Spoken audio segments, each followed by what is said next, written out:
I'm ready. All right. High Five Drive started in 2001, put out an EP in 2002. It was called Something Better. That's when we started touring. We then recorded a record called Service Engine Soon. That was in 2004. 2006, we did From the Ground Up. We've done Canada about 15 times, and we just finished our second European tour, so just going strong right now. We did 9 different countries. We landed in Paris, and from there we kind of did a couple shows in France, beeline to Portugal, a few dates in Spain, Italy, Slovenia. We did some Eastern dates in Ukraine. The farthest one was in Kharkiv, which is about an hour from the Russian border. It was pretty gnarly there. Oh my God, how many are there? There's too many ghosts to handle. This is really happening right now. We actually got pulled over twice by the police, and both times we had to pay them €100 to let us go. But we got smarter after. What we did is we got the promoter to write up this note in Russian, and we handed it to a cop who pulled us over again for speeding. He read the note to me, which I didn't understand a word it said. It said something along the lines of, "We're banned from Canada, we're on our way to Czech Republic, don't hurt us." And the guy just laughed and laughed and laughed, and they shook my hand and pushed me out the door, and that was it. So that's the lesson. If you're gonna drive in Ukraine, get someone to write you a note.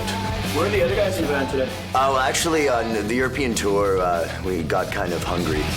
It's nice to kind of sleep in your bed for a week or so, but then after a while, you're kind of like, yeah, it'd be neat if we could just get in the van and drive somewhere else. Especially seeing your friends tour, like we just finished helping out some friends of ours, and they're in the bus, and it's like, wow, remember that, boys, when we were in a van, just the 4 of us cruising across the country, no day jobs, yeah. Yeah, it's kind of like a bittersweet happiness where like some of the tours kind of turn into kind of an avant-garde camping trip where like shows start to fall through, but you have an awesome time the whole time, and you get back and you're like, that was the best, man. And like even in bad times, you can still have good times, because the best day at a day job is still not as good as the worst day on tour. One of the neat things about the touring is you kind of get to sample a different bar of soap and different shampoo every single day. And then one time in Spain, everything is in Spanish. There's no English side, which you kind of, living in Canada, it's bilingual. So you look at one side, and if it's French, you don't speak French, you can look at the English side. So I was in a shower, and I'm looking at this one, and then I put it down and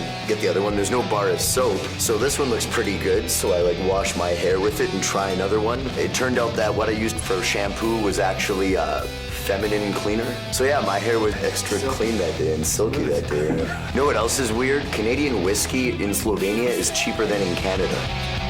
Isn't that weird? You guys get all types of people coming out to High Five Drive shows? Yeah, I think so. I think it's great because I'm seeing people my age that really like the music that we play, but at the same time, there's this whole new generation of kids coming up as well that are into that same melodic, fast music that we were into growing up as well, and it gives me faith, because there's a time there where I thought that really kids were slipping away altogether from the kind of music we play. So it was rad to see it coming back around, and people like, hey, my older brother used to listen to that kind of music.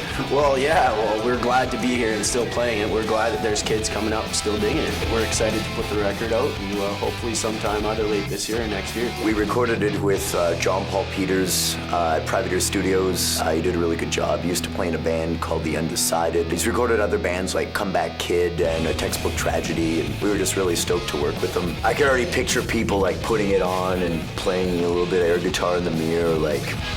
That's what we do. Yeah, that's half the record was air guitar. MySpace.com/High Five Drive. You can check us out there, or at highfivedrive.com.